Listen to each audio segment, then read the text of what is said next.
राजा भरत और हिरनी की कथा।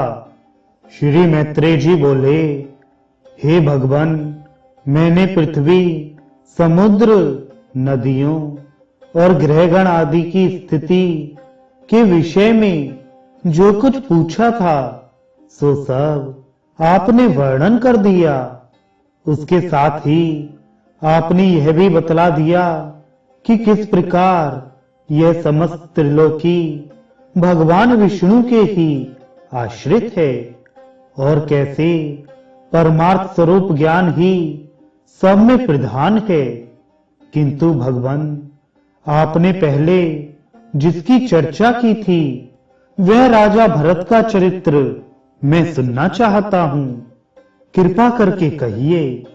कहते हैं वे राजा भरत निरंतर योग युक्त होकर भगवान वासुदेव में चित्त लगाए शालग्राम क्षेत्र में रहा करते थे।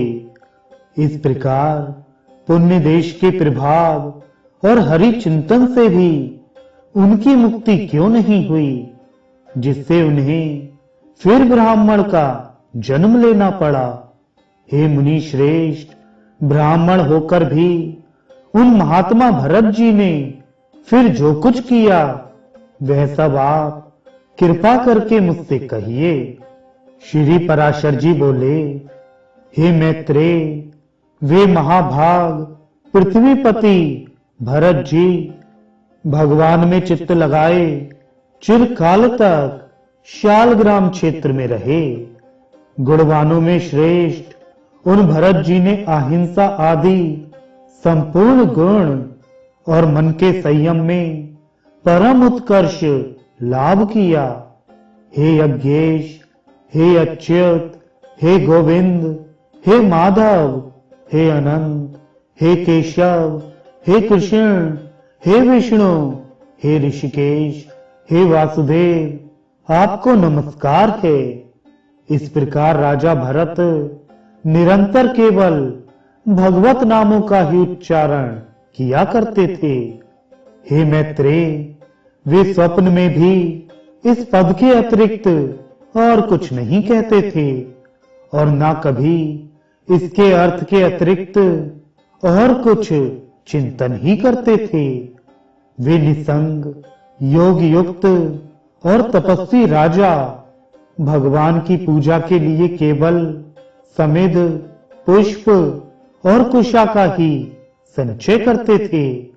इसके अतिरिक्त वे और कोई कर्म नहीं करते थे। एक दिन वे स्नान के लिए नदी पर गए और वहां स्नान करने के अनंतर उन्होंने स्नानोत्तर क्रियाएं की।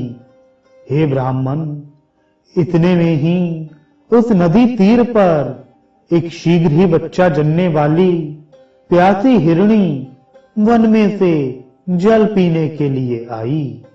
उस समय जब वह प्रायः जल पी चुकी थी, वहां सब प्राणियों को भयभीत कर देने वाली सिंह की गंभीर गर्जना सुनाई पड़ी। तब वह अत्यंत भयभीत हो अकस्मात उछलकर नदी के तट पर चढ़ गई। अतः अत्यंत उच्च स्थान पर चढ़ने के कारण उसका गर्भ नदी में गिर गया। नदी की तरंग मालाओं में पड़कर बहते हुए उस गर्भभ्रष्ट मृग बालक को राजा भरत ने पकड़ लिया। हे मैत्रेय, गर्भपात के दोष से तथा बहुत ऊंचे उछलने के कारण वह हिरणी भी पछाड़ खाकर गिर पड़ी और मर गई। उस हिरणी को मरी हुई देख तपस्वी भरत उस बच्चे को अपने आश्रम पर ले आए। हे मुनि, फिर राजा भरत उस मृग छौने का नित्य प्रति पालन पोषण करने लगे और वह भी उनसे पोषित होकर दिन दिन बढ़ने लगा। वह बच्चा कभी तो उस आश्रम के आसपास ही घास चरता रहता और कभी वन में दूर तक जाकर फिर सिंह के भय से लौट आता। प्रातः काल वह बहुत दूर भी चला जाता तो भी सायंकाल को फिर आश्रम में ही लौट आता और भरत जी के आश्रम की पर्णशाला के आंगन में पड़ रहता। हे द्विज, इस प्रकार कभी पास और कभी दूर रहने वाले उस मृग में ही राजा का चित्त सर्वदा आसक्त रहने लगा। वह अन्य विषयों की ओर जाता ही नहीं था। जिन्होंने संपूर्ण राजपाट अपने पुत्र तथा बंधु बांधवों को छोड़ दिया था, वे ही भरत जी उस हिरणी के बच्चे पर अत्यंत ममता करने लगे। उसे बाहर जाने के अनंतर यदि लौटने में देरी हो जाती तो वे मन ही मन सोचने लगते, अहो, उस बच्चे को आज किसी भेड़िए ने तो नहीं खा लिया, किसी सिंह के पंजे में तो आज वह नहीं पड़ गया। देखो, उसके खुरों के चिन्हों से यह पृथ्वी कैसी चित्रित हो रही है।